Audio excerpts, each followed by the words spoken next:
হজের 10 দিনের ফজিলত আমাদের সবাইকে মনে করে দেওয়া লাগবে। ঠিক আছে, অনলাইন অফলাইনে সবাই প্রচার করবেন। এই 10 দিন নেক আমলের জন্য একটা উৎসবের উপহার আল্লাহর পক্ষ থেকে। এই 10টা দিন যেন আমরা আল্লাহর পক্ষ থেকে এই উপহারকে কাজে লাগাই, বেশি বেশি নেক আমল করি, পরকালতে গুছিয়ে নেই। তারপর ইনশাআল্লাহ আল্লাহ পাক এরকম কিছু অকেশন সৃষ্টি করে দিয়েছে, এমন কিছু উৎসব আল্লাহ পাক সৃষ্টি করে দিয়েছেন যেখানে মানুষ আমল গুছিয়ে আবারও আল্লাহর পথে ফিরে আসতে পারে। আমার কথা কি বোঝা হচ্ছে? ঠিক এরকমই একটা উৎসব হচ্ছে, একটা অকেশন হচ্ছে আমলের উৎসব, সেটা হলো এই জিলহজ মাসের প্রথম 10 দিন।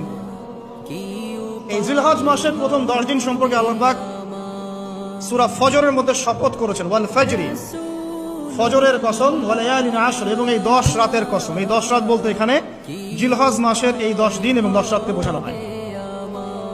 এর ফজিলত সম্পর্কে নবী সাল্লাল্লাহু আলাইহি ওয়াসাল্লাম একটা হাদিসে বলছেন, সহিহ বুখারী হাদিস, আনাস রাদিয়াল্লাহু আনহু ইবনে আব্বাস রাদিয়াল্লাহু আনহুমা থেকে বর্ণিত, নবী করিম সাল্লাল্লাহু আলাইহি ওয়াসাল্লাম বলেছেন যে মা মিন আইয়ামিন আমালু সালিহু ফীহিন্না আহাব্বু ইলাল্লাহ মিন হাযিহিল আইয়ামিল আশর।